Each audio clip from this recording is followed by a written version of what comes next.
wabarakatuh. Kembali lagi kita akan membahas mata pelajaran pemrograman dasar. Untuk materinya itu struktur pemrograman dasar dan fungsinya, yaitu kita akan mengetahui fungsinya dari input, print, variabel, operator tambah, kurang, kali, bagi, just, if, persen, dan $. Jadi struktur pemrograman dasar itu adalah sekumpulan variabel yang masing-masing dapat berbeda tipe dan dikelompokkan dalam satu nama. Struktur membantu mengatur data-data yang rumit, khususnya dalam program yang besar, karena struktur membiarkan kelompok variabel diperlakukan sebagai satu unit daripada sebagai enti yang terpisah. Jadi untuk struktur pemrograman dasar tersebut nanti berbagai macam fungsinya dan tipenya sesuai dengan program yang kita buat nanti. Struktur ini sering digunakan untuk menuliskan suatu record data yang disimpan di dalam file. Struktur termasuk ke dalam tipe data yang dibagikan drive data tipe yang disusun dengan menggunakan objek tipe lain. Nah, jadi itu yang dimaksud dengan struktur pemrograman dasar. Terus untuk fungsi struktur pemrograman dasar yang kita akan bahas kali ini ada 11 macam. Yang pertama itu fungsinya nanti masalah tentang input, apa itu input, fungsinya apa, print, variabel, operator tambah kurang, kali, bagi, just, if, persen, dan $. Terus untuk pertama itu namanya input. Input ini dalam script atau codingan adalah untuk memasukkan data. Contoh, input masukkan nilai A. Jadi untuk memasukkan sebuah data, kita perlu mengetik kata input di dalam script atau codingan kita untuk menjalankan program tersebut. Jadi hasil dari running atau dari running programnya akan menghasilkan data yang kita masukkan tadi di input dengan menggunakan dengan menggunakan titik petik 2 yang di depan dan di akhir kalimat. Terus masuk ke print. Print yaitu untuk mencetak data. Contohnya print program telah selesai. Print ini berbeda dengan input, tetapi hampir sama menggunakan petik 2 juga, tapi print ini tidak bisa kita menginput data atau memasukkan data, cuman mencetak data aja. Misalnya program telah selesai, jadi tulisannya program telah selesai. Kalau nya input masukkan nilai A, jadi kita bisa memasukkan nilai A, biasanya kita masukkan 5, 10, itu bisa dengan menggunakan input. Terus dengan variabel. Variabel itu lokasi penyimpanan yang terkait nama simbolis yang berisi berapa kuantitas yang diketahui atau tidak ketahui, atau informasi atau nilai. Nah, jadi untuk variabel di sini contohnya ada por berat. Jadi berat yang bapak merah ini artinya variabel. Jadi variabel di sini sama dengan 100 kg. Berat sama dengan 100 kg. Kita membuat variabel dengan nama berat dan data integer. Langsung kita diisi dengan nilai P sama dengan 100 gram. Jadi dengan variabelnya berat sama dengan 100. Artinya berat ini variabel. Variabel tuh terserah kita mau apa, misalnya for A berarti variabelnya ada A. Misalnya for nama kamu, biasanya berarti itu namanya variabelnya kamu. Terus operator penjumlahan berisi tambah, kurang, kali, dan bagi. Untuk operator di sini ada 2 contoh. Kalau operator tambah kurang itu sama seperti simbolnya biasa, ada tambah ada kurang. Kalau nya operator perkalian di dalam programan berbeda dengan perkalian yang biasanya. Kalau nya di dalam programan kali ditulis dengan gambar bintang. Nah, gambar bintang. Jadi 4 kali 5 sama dengan 20. Jadi seperti itu. Terus contoh 2 untuk pembagian. Nah, pembagian ini biasanya kan kita kenal dengan titik 2. Jadi bagi. Kalau dalam programan itu slash atau garis miring. Misalnya 20 bagi 4 sama dengan 5. Jadi seperti itu. Terus untuk masuk ke cache, yaitu cache adalah percabangan kode program di mana kita membandingkan isi sebuah variabel dengan beberapa nilai. Jika proses bandingan tersebut menghasilkan nilai benar true, maka kode program akan dijalankan. Jadi cache ini artinya percabangan.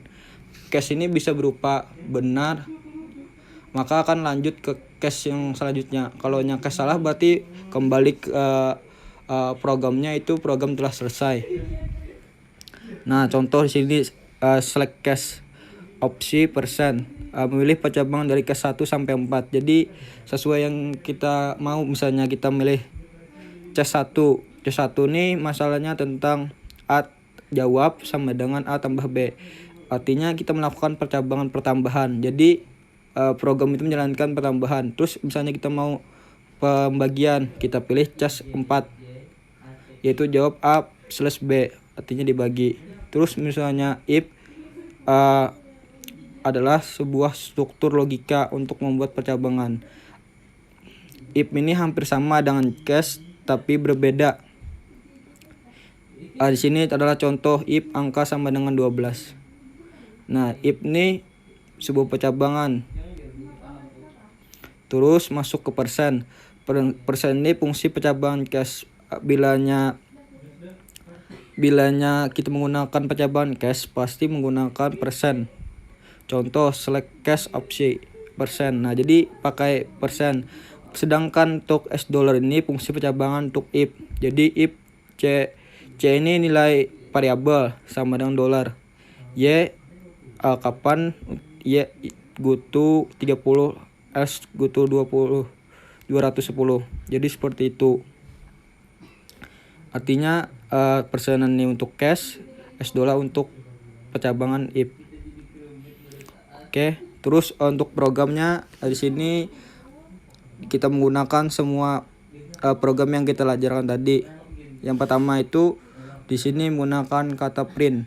Print tadi apa artinya? Print tadi artinya cetak. Jadi nanti akan dikeluarkan aplikasi kalkulator. Ini print. Di sini Bapak contohnya membuat kalkulator sederhana dengan menggunakan struktur programan dasar yang fungsinya tadi ada print, input, dan lain-lain. Nah, terus nomor 50 ini input, masukkan pilihan operasi. Nah, jadi menginput artinya kita boleh masukkan data sampai biasanya tadi kan masukkan nilai A, nilai B, masukkan nilai B. Terus adanya select cache. Ingat select cache tadi apa? Artinya percabangan. Opsinya pakai persen. Terus ini ada cache 1 A tambah B, A min B. Ini artinya di sini kalkulatornya ada 4 percabangan antara operator pertambahan, pengurangan, perkalian, dan pembagian. Terus di sini setelah kita menggunakan select cache pasti ada namanya end untuk mengakhiri cache tersebut. Terus ada namanya print. Print tadi apa? Mencetak. Jadi hasilnya adalah, jadi hasil dari kita membagi-sukan input data nilai A dan nilai B, maka hasilnya kita print langsung. Terus ada namanya input. Apakah ingin menghitung kembali? Nah, bila ingin menghitung kembali, di sini kita menggunakan namanya if atau pengulangan kembali atau percabangan kembali, menggunakan variabel C. Sini $.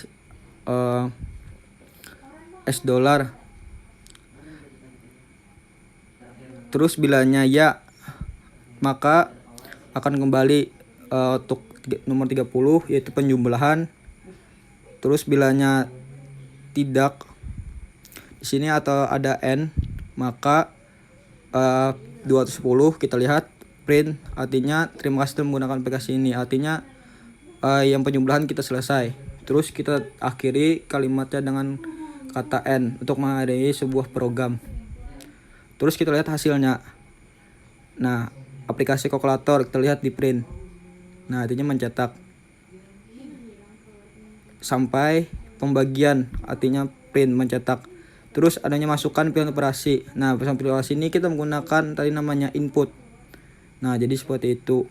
Input kita pilih, misalnya Bapak di sini mencontohkan 3. Terus Bapak input lagi nilai A-nya, kita pilih operasinya, kita pilih 3 antara 4 tadi. Bapak pilih perkalian.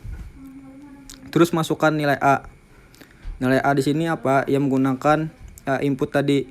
Bapak coba 5, nilai A-nya 5, terus masukkan nilai B 6. Jadi Bapak gunakan di kan perkalian. Jadi 5 kali 6 sama dengan 30. Nah, jadi ini hasilnya. Terus di sini apakah Anda ingin menghitung lagi yang menggunakan perulangan menggunakan percabangan if tadi, maka kata Bapak n artinya no. Maka aplikasi berakhir. Apabila Bapak memilih y, maka akan kembali untuk menghitung lagi. Oke, seperti itu. Bapak harap kalian bisa memahami masalah tentang struktur programan dasar dan fungsinya. Terus di sini ada namanya soal. Soal sini buatlah suatu program yang menggunakan struktur programan dasar, fungsi, input, print, variabel, tambah, kurang, kali, bagi, case, if, dan $. Di sini kalian boleh menggunakan 5 struktur programan. Digunakan misal menggunakan input, print, variabel, perkalian, pengurangan. Jadi terserah kalian menggunakan apa. Dikumpulkan minggu depan. Apa yang kalian kurang paham tolong chat Bapak. Oke, Bapak harap itu saja. Terima kasih. Wassalamualaikum.